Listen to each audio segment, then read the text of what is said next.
नेहरू जी के खिलाफ व्हाट्सएप पे गंदा ज्ञान बांटने वाले लोगों, इतनी शर्म लिहाज रखो कि यही वो नेहरू था जिसने आजादी के बाद पहली सरकार बनाई तो पूर्ण बहुमत की सरकार होने के बाद भी 5 ऐसे मंत्रियों को शपथ दिलाई जो कांग्रेस के नहीं थे। वाह। कानून के जानकार पूज्य बाबा साहब भीमराव अंबेडकर को कानून मंत्री बनाया, और यहां बैठे हो दक्षिण पंथ के लोग तो उनकी तालियां शायद इस बात पर मिलें, और आगे से बुराई करने से पहले सोचना, जिस नेहरू को गाली देते हो उसी नेहरू ने आपके सबसे बड़े पूर्वज, आपकी पार्टी के संस्थापक श्यामा प्रसाद मुखर्जी को कश्मीर मामलों का मंत्री बनाया। वाह वाह वाह वाह। और जब हम वियना में गए अपना पक्ष प्रस्तुत करने के लिए, तो पूर्ण बहुमत की सरकार के बाद भी नरसिंह राव ने अपनी पार्टी के किसी आदमी को नहीं भेजा। सबसे अच्छे वक्ता कवि कुल वंश के मौली मणि पंडित अटल बिहारी वाजपेयी से कहा कि आप जाकर बोलकर इतना तो सीख।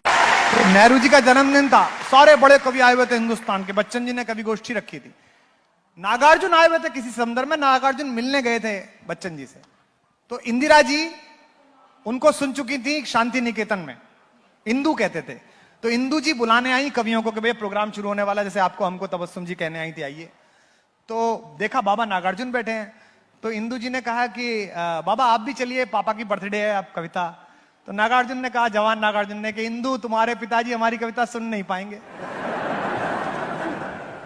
अब इंदिरा जी तो बहुत शालीन थी और स्वीकार करने वाली थी। इंदिरा जी ने कहा नहीं नहीं कोई बात नहीं, आप चलिए, सब स्वीकार करेंगे, आप चलिए, मेरा इसरार किया।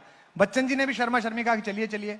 तो नागार्जुन गए और ताकत देखिए, हिंदुस्तान का इतना बड़ा मसीहा, आज के लोगों की तो क्या ताकत होगी, नेहरू के बारे में कुछ भी फैला लो आप यार, कुछ भी आप व्हाट्सएप यूनिवर्सिटी पे अपना सिलेबस भेजते रहो, कोई फर्क थोड़ी पड़ता है उससे।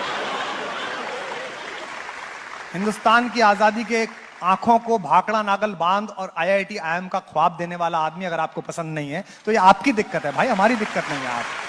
ये आपकी दिक्कत है। रेखता वालों, क्या कहने वाले का कलेजा होगा और क्या सुनने वाले का जब्त होगा।